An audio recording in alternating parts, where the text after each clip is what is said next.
1027. 1027. We associate that here in the Transformer community as the 1027 event, but 1027 Newport Avenue has been where Hasbro has resided for the past 63 years. And it looks like that's going to be coming to an end. This was reported yesterday. I had to do a whole bunch of deep diving into info to make sure all this information is correct. But it looks like Hasbro, after 63 years of being in the old Potter Johnson building, which was built in 1893, very long time ago. They're going to be moving to Boston. And I have mixed feelings about this from a business standpoint, and especially just even if you want to look at the selfish side of it as Transformer fans, like how does that affect us and our wallet? But measuring it all, it doesn't look good. I don't see the positive except for one small thing, and I'll get into that in a moment. But, the report is that after all these years, they are going to be moving to the state of Massachusetts, and more specifically, the big old city of Boston. And they plan to move all 700 full-time employees to that brand new location by the end of 2026. And that's it, more or less. No major reasons outside of corporate speak that lead to absolutely nothing. Obviously, CEO Chris Cox, Boston's thriving business community, deep academic partnerships, and cultural vibrancy, together with the Seattle team, as leadership in technology, creativity, and innovation give Hasbro an unparalleled foundation of growth. Blah, blah, blah, blah, blah, blah, blah. Yeah, okay. Anyways. What's really going to be going on here, which I'm concerned about, is they're not realizing just how expensive everything is going to get. Because when you break it down, there's already going to be a 24% cost increase from moving from Providence, Rhode Island, or Pawtucket if you want to really go into the specifics, but from Providence to the state of Massachusetts, and more specifically, Boston. 24% cost of living increase, which right away, for full transparency, because I know they listen to the podcast, all my Hasbro bros who work at the company, you're not going to get a pay increase, but you're going to be going into an environment where there's going to be a cost of living increase. Heaven help you if you have children. Different institutions in Boston are 3 times more expensive than it would have been Rhode Island. Food, all kinds of stuff. It's all going to be more expensive now that you're living in Boston. Hey, you lived in Rhode Island, you bought a house, now you sold it, and you're going to be buying a new house in Boston? Oh, you ain't getting a cash equivalency of that, no siree. So it's going to be rough. I heavily suggest, again, to my Hasbro people, but also anyone who's listening that are curious, there's a very great website that I use all the time called NerdWallet, where you can measure cost of living from one city to another if you're moving or stuff, because this has come up a lot for me. I've been given a lot of job opportunities where they want me to move out of Montreal to go to wherever those big companies are. And I go, hell no. Why would I give up all of that to go work in XYZ and pay X amount more and just put myself in a situation, and then after that job or gig disappears after 4 years miraculously, that stuff happens all the time, I'm left with my hands empty and looking like an idiot. So it is something to do consider, is that it's going to be more expensive. Now, the mayor of Pawtucket in Rhode Island is extremely disappointed by this, because this all comes out of left field. The mayor, Dan Grébien, very French-sounding last name there, saying that he's deeply disappointed and that they've worked together with Hasbro for years and stuff. And in all honesty, the idea of Hasbro being in Rhode Island, in my opinion, I've always felt was because of the tax breaks. It's a cheaper place to be. If you're going to run one of these big major companies, why are you going to run it in very expensive stuff. I mean, what's crazy when you think about it, the top 10 most expensive taxed states in all of the United States, you have Massachusetts right there. I think it's number 7 or something at 9%.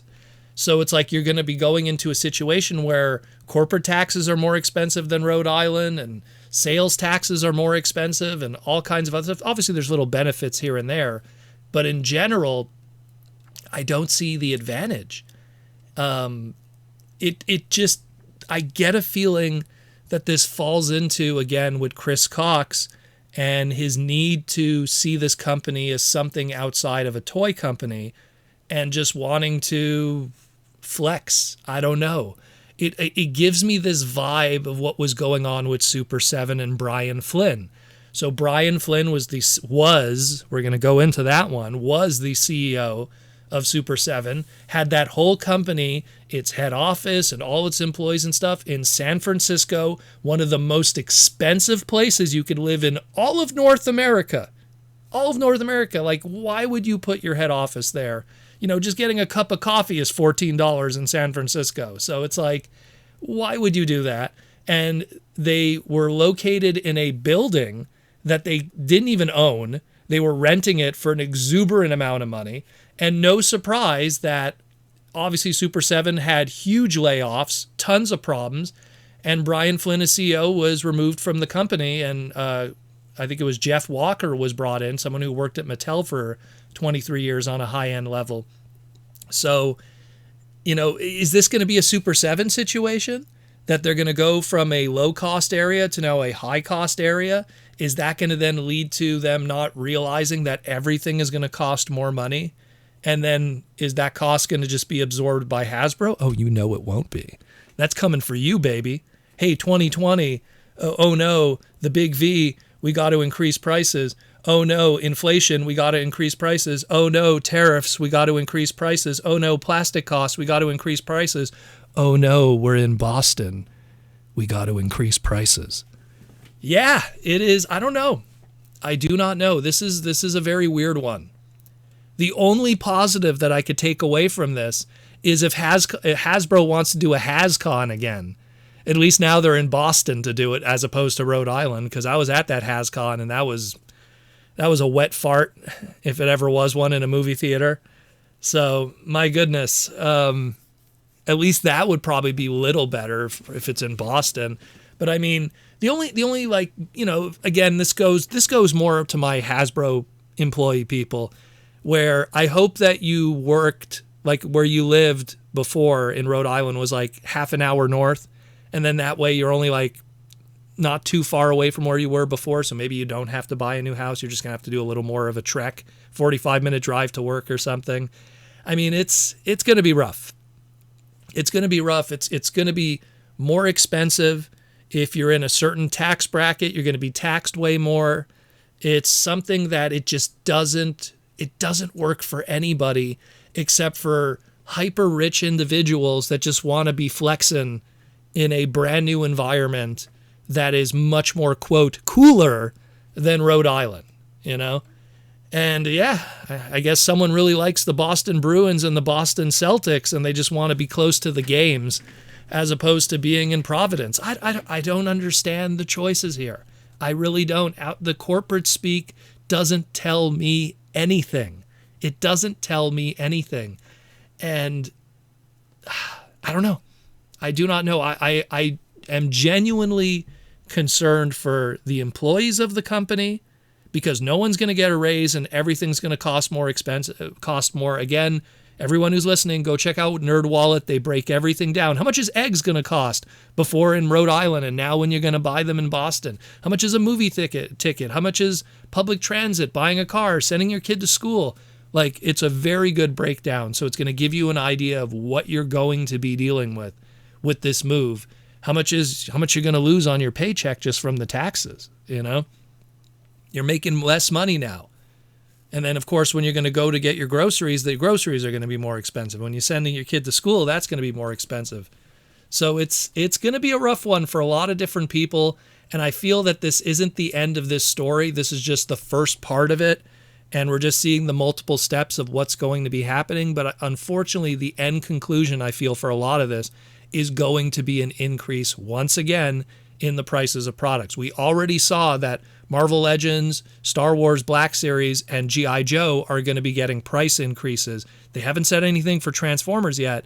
I almost feel it was a premeditated move to make that announcement first before the move to Boston. But something's percolating here, and it's not looking positive. Let me know what you think about all of this. I know it's a bit of a downer segment, but I like to talk about these finance stuff because it does affect us as Transformer fans in the long run. And I'm someone that's all about business and finance. And whenever I see these kind of moves, it makes me take a step back and go, what are you really planning? What's going on here? So let me know what you think. And thanks again for listening to the Transformer Slag podcast and keeping you educated, entertained, and informed on everything going on in our beautiful robot hobby. And I'll talk to you in the near future.